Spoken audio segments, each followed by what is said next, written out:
What's up guys, Coach Az here. Today I want to give you 5 variations on a lead leg roundhouse kick.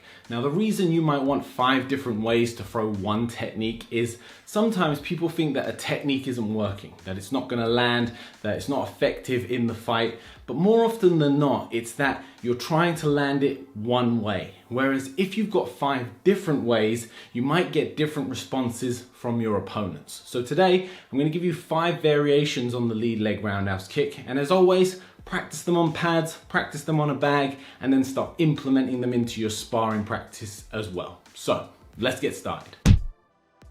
The first one is where I like to start people off all the time, and that's the lead leg roundhouse kick on the spot. So what I mean by that is there's no step, there's no movement, there's no motion to getting that kick up to the target. You're purely relying on solid technique. So basic principles of how you get the kick up to the target and down. By doing this, you practice a few things. Firstly, you learn how to chamber properly. Chamber being where we lift the knee up, raise the knee to then execute the kick. 2, you learn the proper technique of the kick without utilizing any momentum. So when we step or switch or anything that we might do later on today, that's using momentum to assist the kick. There's nothing wrong with that, but I feel like it's important to be able to throw the technique in its purest form first before we begin adapting it. So to work this technique, stand in your stance, guard up ready. I've done a few here bouncing and a few not bouncing, so depending on your style, you get to see it both ways. What we're working on is economy of motion, from the foot being on the floor to going straight to the target with very little things happening in between. Really just focus on the speed of the kick and turning those hips into that roundhouse kick to generate as much speed and power as possible.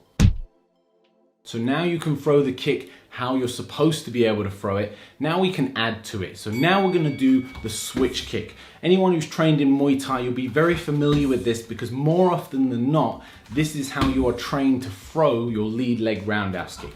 And it's understandable why. This switch allows you to effectively generate similar to the same amount of power that you would with your back leg roundhouse kick. But of course, being on that lead side. So what we're doing here is we're switching the stance to take that lead leg back. Once we've got that lead leg back, then we're turning the hips back round into the kick. What we're also doing is we're loading up the hips. So as we do that switch, that front foot that becomes the back foot is primed and loaded. It's loaded up with your weight and it's ready to then transition to shoot that kick round. The switch can often be used as a distraction, or you can manipulate with your arms to create an opening in the guard to strike with this more powerful variation of the lead leg roundhouse. Now understand, it comes with its fallbacks as well. It does take longer to get the technique there than if you were just throwing the kick up on its own, but of course it more than makes up for it in power. And often, even if you're not hitting your target flush and you're catching the guard, the arms can only take so many shots. So kick that guard, break that guard down, and then eventually the head kick will open up to you. The next variation is the question mark kick. I first saw this kick in K1 kickboxing. The flying gentleman, Remy Bojanski, used to throw this all the time, and it's a beautiful technique. The idea here is that we are setting up with a lead leg front kick or a teep. So I'm bringing my chamber up straight in front as if I was trying to suggest that I was going to front kick you. Of course, the idea here is that I'm trying to draw the guard both in and down to create an opening up here to sweep round with that roundhouse kick. Now, of course, hip mobility is important for this technique. Once we've got that chamber up, it's all about the hips. We need to turn those hips over, which allows us to turn our foot and bring the top part round and the shin bone round into the side of the head. A good progression for this drill, if your hips aren't particularly flexible or strong enough yet, is to do it with just the chamber. So lift your leg up in front as if you were going to do a front kick and just practice that hip turn without worrying about actually executing the kick out to the target. Just turn the hips and turn them back and work on developing strength and flexibility through your hips, and then all you're really doing at the end of this is extending that leg out for the finish to land that head kick. This next variation is the double roundhouse kick, and I've taken this one from the sports karate and kickboxing world, Points fighting like continuous. They love techniques like this. Here, we're keeping the leg up for 2 kicks. Now, it might be 2 of the same, it might be 2 completely different techniques, but the last kick is going to be the roundhouse. This is very similar to working something like a double jab with your arm. The first technique isn't necessarily there to land or do any damage, but it's part of the setup to land with the second kick.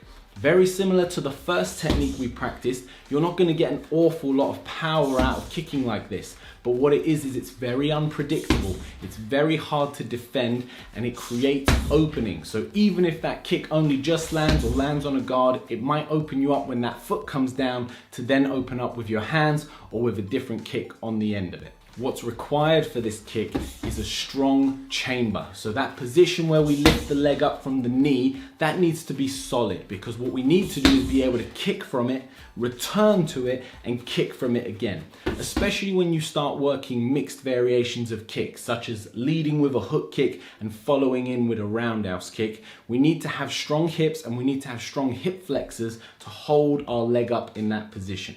A great drill to develop this is a hand on a wall and just work lifting and holding that chamber position. So we've removed the balance by holding the wall, and we can just strengthen that lead leg to be able to stay up longer than just a single kick. I recommend starting this one off with just doing a double roundhouse kick. One to the body and then the second one up to the head. If you've got the ability to throw leg kicks in your sport, then you can also mix it up by shooting a leg kick up to the head kick. From there, you can mix it up. Start with a side kick, start from a hook kick, even an axe kick, and then come round into that roundhouse. This last one is an adjustment on the last one that we just did. So now, instead of keeping the leg up for both kicks, we're going to do the double kick, but we're going to put the leg down in between. This is a real Muay Thai staple. Again, you can throw that kick to the same target twice, or you can use it to set up 2 separate targets. For example, attack the leg and then attack the head, or attack the head and then come down, attack the body.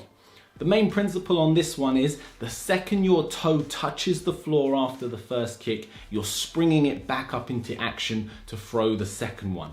Here, we're trying to maintain the same power between both kicks. So if the first kick gets checked or blocked and then their guard moves, you've then created an opening and you're going to capitalize on it with the same amount of power.